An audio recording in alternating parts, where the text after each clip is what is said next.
There's a man with a gun over there, telling me I got to beware. Hey, what's going on, everyone? I'm Jaren, and today we are talking about A Working Man.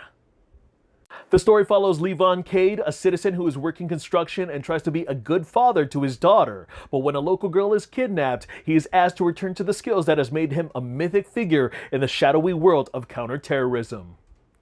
This marks the second collaboration between co-writer and director David Ayer and Jason Statham, delivering another gritty action thriller. And this time around, we have Sylvester Stallone getting a little bit of writing credit, with some all too familiar nuances added to an all too familiar script. And if I'm going to be honest, if it wasn't for my fellow critic, best bud, Aaron Medeiros, I was not planning on seeing this movie at all, because it was one thing to be neutrally warm with last year's efforts of The Beekeeper, but watching the trailer for this one, I was just not being sold otherwise. Now, David Ayer has always been a name that I respected when it came to the action thriller genre. He's done some incredible films, and there is some kind of filthiness, a grit to the atmosphere and the characters, whether he's penning the script or behind the camera. And in all transparency here, I think Warner Bros. Really robbed him of what could have been a really badass Suicide Squad movie. I think that Bright and Street Kings are very underrated, and I absolutely love End of Watch and Fury. I think those movies are absolute peak cinema. No shade to Jason Statham, but this man has got it made. He gets to play the same angry protagonist with the same sob story, lethal skill set, the same wardrobe set, and even some cheeky one-liners that are just all too familiar. I mean, I used to be really excited when it came to Jason Statham just suiting up as the Transporter, teaming up with the Expendables, and even clashing heads against the Fast and Furious family, but now he's just very rinse and repeat with these one-off projects. I am just so surprised that he is not a name that has been stuck on the streaming service platform like Adam Sandler. Shedding some light on the script and the final product here, this is basically a riff on Taken and The Equalizer. I mean, we have the young girl who is pretty much the catalyst, the northern star to our protagonist, and once she is immediately taken or hurt in any way, shape, or form, this brings our hero out of the shadows, and he just injects himself into the lives of our miscreants, our bad guys, and just wreaks havoc. There is entertainment to be had here, but it's the same delicious junk food that we just came to the cinemas for. I mean, have you had a Regal burger before? The cheeseburger on their very overpriced just snack bar. It is so shitty and so delicious at the same time. You figured that Sylvester Stallone co-wrote the thing, that the subject matter of human trafficking could have been a little more interesting, could have been a little more thought-provoking or emotionally impacting, but no, it becomes an afterthought to these network of villainous factions. I mean, I had no clear heading of who the main bad guy was, who the head honcho was, because every character that Jason Statham has to come across are just these loose caricatures of the organization that they represent. And then there's this subplot that involves meth. I mean, can I say that? Am I going to get demonetized? Crystal meth. And that gets peddled out of a bar just to develop this biker gang. And any scenes in the second act that involve Jenny being captive just didn't feel urgent anymore. Getting into some of the talent here, we have Ariana Rivas, who plays the girl that is worth fighting for, Jenny. And I thought that there was a lot to her character that I wanted to see more of, wanted to know more of, because there was a lot of unearned emotion once she is immediately kidnapped. And then we have Michael Pena here, who plays her father, and with what he's given, because he's not really given a lot, he just tries to give it his all.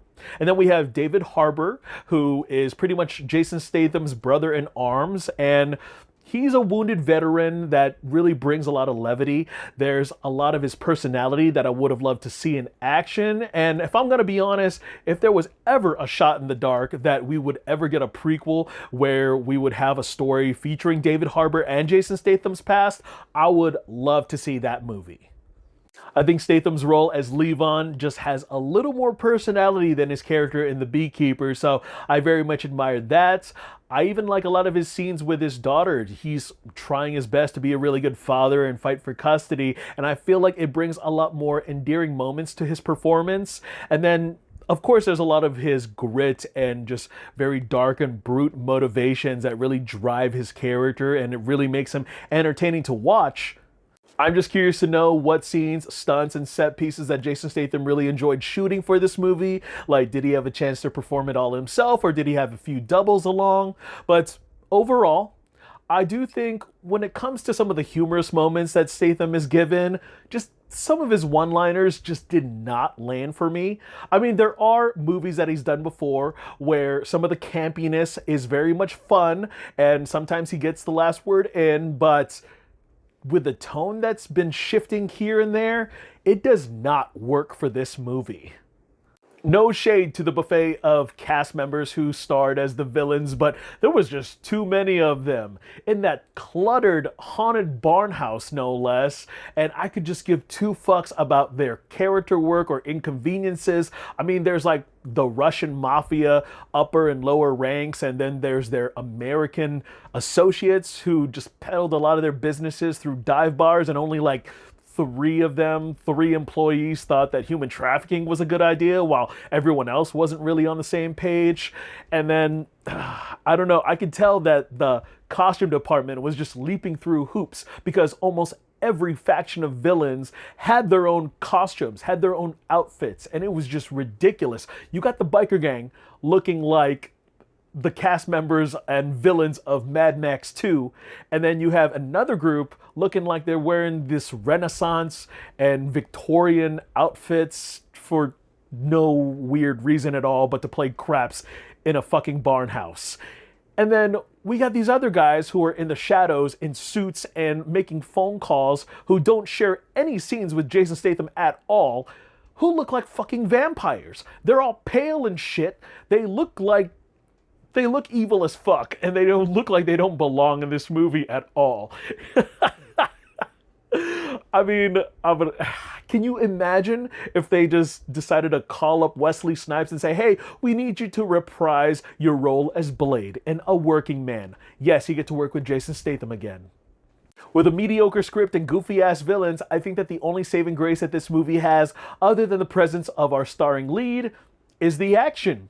The action is what you came for, what you paid for, and I think that any adrenaline junkie is going to get their fix, whether it becomes broken bones, gunfights, and stabathons that occur throughout the entire runtime. But I think that there was a lost opportunity here. I think there was a little missing key ingredient, and that is one macho antagonist to go balls to the wall, hand-to-hand combat against Statham. Because we all know that Statham can take down a room full of bad guys. He can just take them down with a pinky, pretty much use anything as a weapon, and the plot armor here was just fucking ridiculous. I would just wish that with this buffet of villains, we would have had just one standout dude to really go just one-on-one with Statham for maybe more than 5 minutes, maybe. Because there was actually one scene, and that's all I'm gonna give it for, maybe like a 2-minute scene, but that dude went down like pretzels. And I don't know, if this was The Beekeeper 2, we would be having a different conversation. And you can say the same argument for John Wick, but at least John Wick has some really cool set pieces and some elongated fight scenes and some iconic key characters that could keep you entertained. Overall, this movie was serviceable. It's not terrible considering the score that I'm giving it right now, but, you know, it just doesn't do much to stand out. I prefer The Beekeeper just a notch above, and that's probably because it just reminds me of a lot of better movies that are actually out there and has the same story. And I'm sure that when this movie hits streaming, it's gonna come to Prime in like a month, I bet, but your dad, my dad, are going to want to sit down on a Sunday afternoon that's pretty slow and relaxable, turn on the latest Jason Statham movie, because that's what they're going to remember it by. You know, the next morning, they're going to call it the Jason Statham movie. They're not going to remember the title, The Working Man. And yeah, that's gonna be what it is. It's forgettable. Oh my goodness. But I respect what David Ayer and Jason Statham are doing as far as the action genre goes. But you know what? I'm just waiting for Statham to strike gold and just earn a solid concrete franchise for himself. You know, I would love to see another Transporter movie with him in it. I would love to see The Beekeeper 2 anytime soon, and I just hope that's much better than this. Well, alright guys, that's all I got to say about that movie. I'm really done talking about this one. Look forward to more reviews. Check it out if you want. Thank you guys again for taking some time out of your day to hear me talk some movies. I'll see you guys at the theater. In the meanwhile, take care. Better stop. Hey, what's that sound? Everybody look what's going down. Stop. Hey, what's that sound? Everybody look what's going down.